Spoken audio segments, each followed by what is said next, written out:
എൻ്റെ പ്രിയനേ, വേഗം വരിക.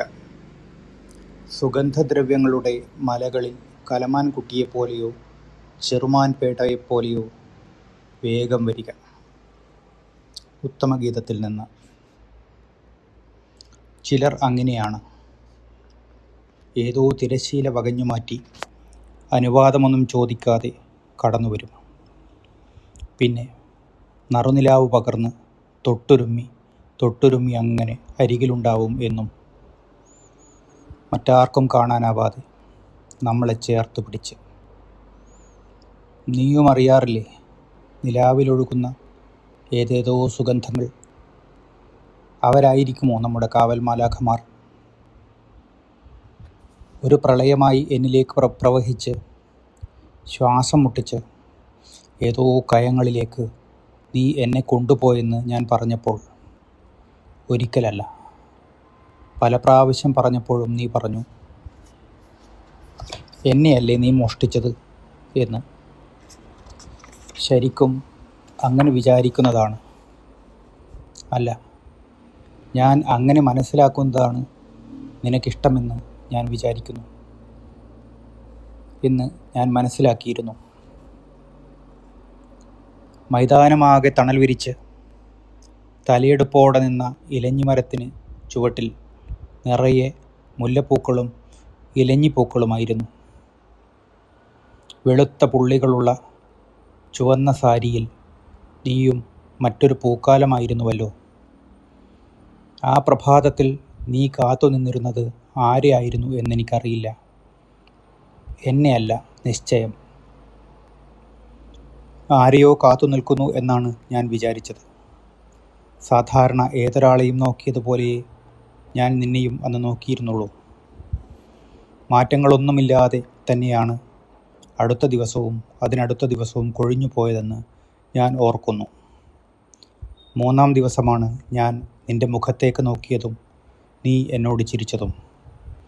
അല്ല, നീ പറയും പോലെ ഞാൻ നിന്നെ നോക്കി നിന്നത്. പരിഭവിക്കേണ്ട, പരസ്പരം ചിരിച്ചത് ആ 3-ാം ദിവസമായിരുന്നു എന്ന് തന്നെ ഞാൻ പറഞ്ഞുകൊള്ളാം. എന്തേ ഇവിടെ നിൽക്കുന്നത് എന്ന ആദ്യ ചോദ്യം ചോദിച്ചത് ശരിക്കും നീ തന്നെയായിരുന്നില്ലേ? അല്ല എന്നു നീ. എന്നെ കളിപ്പിക്കുന്നതിലെ ചെറിയൊരു രസം നീ ആസ്വദിക്കുന്നുണ്ടായിരുന്നു. ടീച്ചറാണ്. അകലെ ഗ്രാമത്തിൽ നിന്ന് നേരത്തെ പുറപ്പെട്ടു വരുന്ന ബസ്സിൽ വന്നാലേ 9:30 സ്കൂളിലെത്താനാവൂ. ബസ് 8:30 തന്നെ അവിടെ എത്തുകയും ചെയ്യും. സ്കൂൾ തുറന്നിട്ടുണ്ടാവുകയുമില്ല. അധിക ദിവസമായില്ല ഇവിടെ സ്കൂളിൽ ചേർന്നിട്ട്. അടുത്തുള്ളവരെല്ലാം എത്താൻ 9 മണി കഴിയും. ഇരിക്കാൻ സ്ഥലവും അവിടെ ഇവിടെയുമില്ല. അതിനാൽ ഈ മരച്ചോട്ടിൽ ഇങ്ങനെ നിൽക്കുന്നു. ഓ ശരി, ഞാനും എൻ്റെ കാര്യങ്ങൾ നിനക്ക് വിശദീകരിച്ചു തന്നുവല്ലോ. അന്ന് പരിചയപ്പെട്ടതിനു ശേഷം പിന്നെ ആ വഴിക്ക് ഞാൻ കുറേ ദിവസത്തേക്ക് വന്നതേയില്ല. എങ്കിലും മരച്ചോട്ടിൽ വീണ പുതുപൂക്കൾ പോലെ നീ അവിടെ നിൽക്കുന്നത് ഞാൻ കാണാറുണ്ടായിരുന്നു. ഇപ്പോഴും അത് കണ്ടുകൊണ്ടേയിരിക്കുകയും ചെയ്യുന്നു. പിന്നെയൊരിക്കൽ നഗരത്തിലെ പുസ്തകശാലയിൽ ഇരിക്കുന്ന സമയത്താണ് നീ വെയിലിൽ ഒഴുകിയകലുന്നത് ഞാൻ കണ്ടത്. അടുത്തെത്തി വിളിക്കും മുമ്പ് തന്നെ ഏതോ പ്രേരണയാലെന്ന വണ്ണം നീ തിരിഞ്ഞു നോക്കി. എന്നെ കണ്ട് അതിശയഭാവമൊന്നുമില്ലാത്തൊരു ചിരി സമ്മാനിച്ചുകൊണ്ട് എന്നോട് പറഞ്ഞു, അരികിൽ നീ ഉണ്ടെന്നൊരു തോന്നൽ. അതിനാലാണ് തിരിഞ്ഞു നോക്കിയത്. മൈതാനത്തെ പൂമരം ഒന്നുകൂടി പെയ്തു നിറഞ്ഞു. ഞാൻ അവിടെ ഇരിക്കുകയായിരുന്നു. അപ്പോഴാണ് നിന്നെ കണ്ടത്. പിന്നെ ഒന്നും മിണ്ടാതെ നമ്മൾ ഒരുമിച്ച് നടന്നത് നീ മറക്കുകയില്ലെന്ന് എനിക്കറിയാം. നടന്ന് കടൽക്കരയിലാണ് നമ്മൾ എത്തിയത്. കൂടെയുണ്ടായിരുന്നതിനാലും അതിലേറെ നീ കൂടെയുണ്ടായിരുന്നതിനാലും വെയിലിൻ്റെ ശക്തി ഏതും അറിഞ്ഞില്ല. കടൽക്കാറ്റ് നമ്മളെ തഴുകി എത്ര വട്ടം കടന്നുപോയി. തിരിച്ചു വരും വഴി പുസ്തകശാലയിൽ കയറി. എൻ മോഹനൻ്റെ ഒരിക്കൽ ഞാൻ നിനക്ക് സമ്മാനിച്ചു. പുസ്തക വായന അത്ര ഇഷ്ടമൊന്നുമല്ലെന്നാണ് നീ പറഞ്ഞത്. എന്നാലും പ്രിയപ്പെട്ട കൂട്ടുകാരൻ തന്നതല്ലേ. വായിക്കാമെന്ന് പറഞ്ഞ് പുസ്തകം ബാഗിലേക്ക് ശ്രദ്ധാപൂർവം വെച്ചത് എനിക്ക് ഓർമ്മയുണ്ട്. അപ്പോൾ ഞാൻ എന്താണ് ചിന്തിച്ചതെന്ന് നിനക്കറിയുമോ? ആ പുസ്തകം നിൻ്റെ ബാഗിലിരിക്കും പോലെ നീ എന്നിലും ഞാൻ നിന്നിലും ഇരിക്കുന്നുവെന്ന്. ഒരാഴ്ച കഴിഞ്ഞ് നീ എന്നെ വിളിച്ചു. എന്തിനാ വിളിച്ചതെന്നറിയോ? അറിയാം, എന്നോട് ഇഷ്ടമുള്ളത് കൊണ്ടല്ലേ. നീ എന്നെ കരയിച്ചു. ഞാൻ അമ്പരന്ന് പോയി. കരയിക്കാനായി ഞാനൊന്നും ചെയ്തില്ലല്ലോ. നീ തന്ന പുസ്തകത്തിൽ എൻ്റെ കണ്ണീര് വീണിരിക്കുന്നു. അതിലെ പെൺകുട്ടിയെ ഓർത്ത്, അവരുടെ സ്നേഹത്തെ ഓർത്ത് ഞാൻ കരഞ്ഞുപോയി. ആ പുസ്തകം എത്ര സുന്ദരമാണ്. നിന്നെപ്പോലെ തന്നെ. ജിയുടെ 2 വരികൾ അതിൽ പലതവണ വരുന്നുണ്ടല്ലോ. അകലെയേക്കാൾ അകലെയാകുന്നു നീ, അരികിലേക്കാൾ അരികിലാണ് അത്ഭുതം. ഞാനും ആലോചിക്കാതിരുന്നില്ല എനിക്കത് എന്താണെന്ന്. കളിയാക്കുകയില്ലെങ്കിൽ ഞാൻ പറയാം. അല്ലെങ്കിൽ തന്നെ നീ കളിയാക്കിയാൽ എനിക്കെന്ത് എന്ന ഭാവത്തിൽ എന്നെ ഒളിങ്കണ്ണിട്ട് നോക്കിയത് ഞാൻ കാണാതിരുന്നില്ല. അത് നീയല്ലാതെ മറ്റാരാണ്? പിന്നീടൊരിക്കൽ ഞാൻ നിന്നെ വിളിച്ചു. ഒരു ദിവസം കടൽക്കരയിലേക്ക് വരൂ. ഒരു വൈകുന്നേരം ചുവന്നു തുടുത്ത് കടലിലലിയുന്ന സൂര്യനെ നോക്കി നമ്മൾ നിന്നില്ലേ? എന്താണ് ആലോചന? സൂര്യനെ നെഞ്ചിലേറ്റിയ കടൽ തന്നെ. എന്തിനാ വരാൻ പറഞ്ഞത്? എന്തിനായിരിക്കും? പറഞ്ഞാലല്ലേ അറിയൂ. അല്ല, പറയാതെയും അറിയും. അതു ശരി തന്നെ, എന്നാലും പറയൂ. എൻ്റെ കയ്യിലിരുന്ന പുസ്തക സഞ്ചി തീരെ ചെറുതല്ലാത്തൊരു കെട്ട് അവൾക്ക് സമ്മാനിച്ചു. ഇതെന്താ, നല്ല ഭാരമുണ്ടല്ലോ. തുറന്നു നോക്കൂ. തുറക്കാതെ തന്നെ അറിയാം, എന്നാലും തുറന്നു നോക്കാം. പുസ്തകങ്ങൾ, പുതുമണം നിറഞ്ഞ പുസ്തകങ്ങൾ, കഥയും കവിതയും. ഇതൊക്കെ ഞാൻ എപ്പോൾ വായിച്ചു തീർക്കും എൻ്റെ മധുസൂദന? സാവധാനം വായിച്ചാൽ മതി. എനിക്ക് തിരക്കൊന്നുമില്ല. പുസ്തകത്തിന് തിരക്കുണ്ടാകും. അത് പഴകും മുമ്പ് വായിക്കപ്പെടണമെന്ന്. ഇതൊക്കെ വായിച്ചു കഴിയുമ്പോഴേക്കും നീ ഒരു എഴുത്തുകാരിയാവും. നിൻ്റെ ചുണ്ടൽ വിടർന്ന തുടുത്ത സൂര്യനെ കണ്ട് ഞാൻ എത്ര സന്തോഷിച്ചു. പിന്നെ പുസ്തകങ്ങൾ വായിക്കാൻ തുടങ്ങുമ്പോഴും വായിച്ചു കഴിയുമ്പോഴും ഫോൺ വിളി പതിവായി. ഒരു കരച്ചിൽ അല്ലെങ്കിൽ ഒരു പൊട്ടിച്ചിരി. അതായിരിക്കും ഫോൺ എടുത്താൽ ആദ്യം കേൾക്കുക. വായിച്ചതിൻ്റെ ചിരിയും കരച്ചിലുമാണ്. ഒരിക്കൽ നീ ചോദിച്ചു, എന്തിനാ എന്നെ ഇങ്ങനെ സ്നേഹിക്കുന്നത്?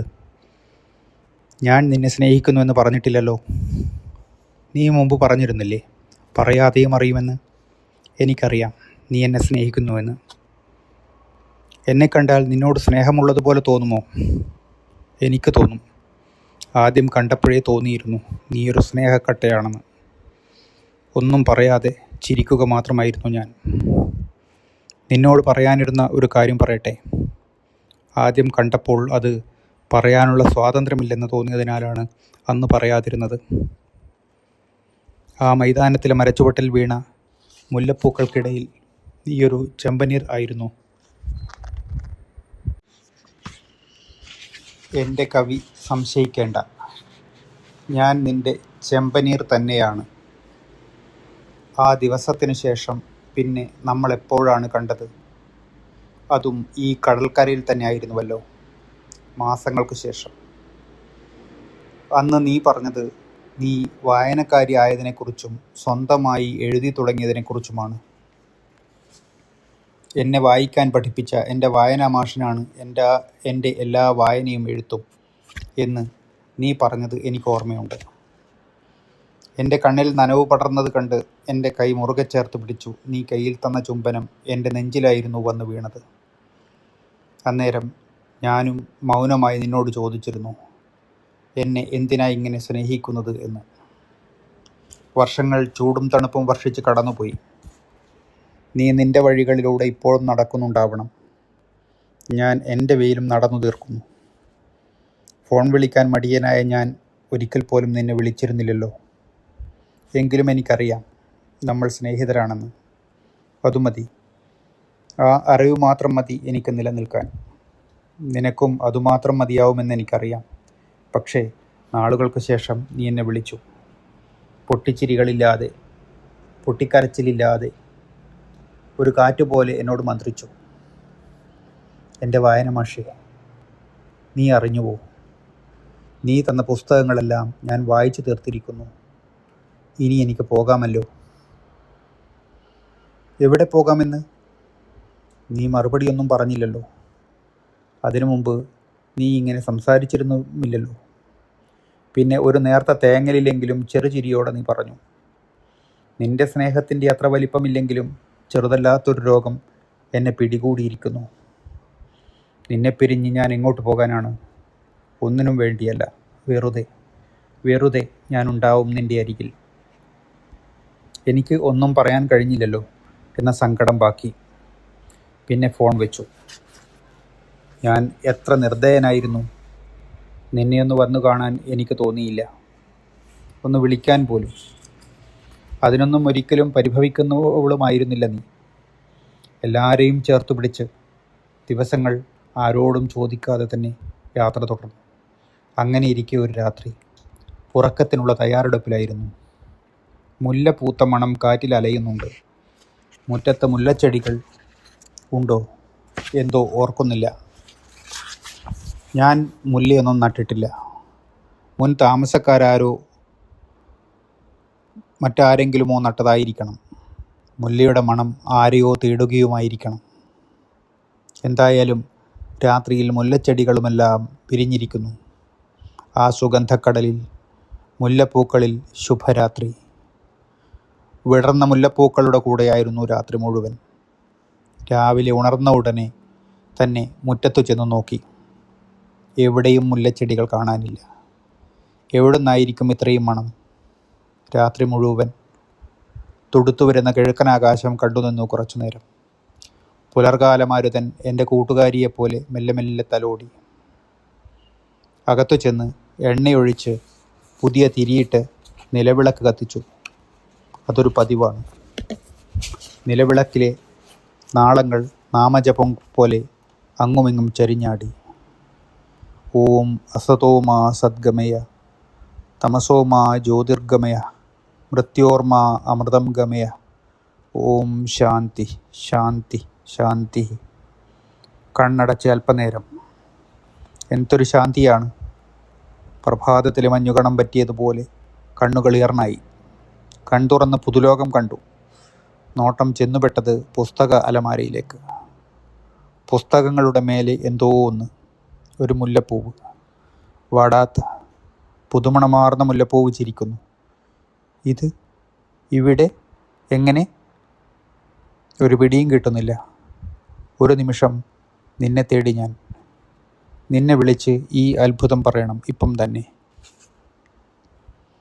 നീ ആദ്യം ഫോൺ എടുത്തില്ലല്ലോ. പിന്നെ ഫോൺ എടുത്തു വേറെ ആരോ. ഫോൺ എടുത്തയാൾ നേർത്ത സ്വരത്തിൽ വിതുമ്പലോടെ പറഞ്ഞു, അമ്മ പോയി ഇന്നലെ രാത്രി. മൈതാനത്തിലെ ഒറ്റമരത്തിൻ ചോട്ടിലാണ് ഞാനിപ്പോൾ. കൊഴിഞ്ഞു വീണ വെളുത്ത പൂക്കളും നീയും അരികിൽ തന്നെയുണ്ട്. മുല്ലപ്പൂ മുഴുകുന്ന കാറ്റ് ഒന്നും മിണ്ടാതെ നമ്മളെ വിടാതെ ചേർത്ത് പിടിച്ചിരിക്കുന്നു. എന്നെ വിട്ട് നീ എവിടെ പോകാനാണ്? ഒന്നിനു വേണ്ടിയല്ല, വെറുതെ വെറുതെ ഞാനുണ്ടാവും നിൻ്റെ അരികിൽ.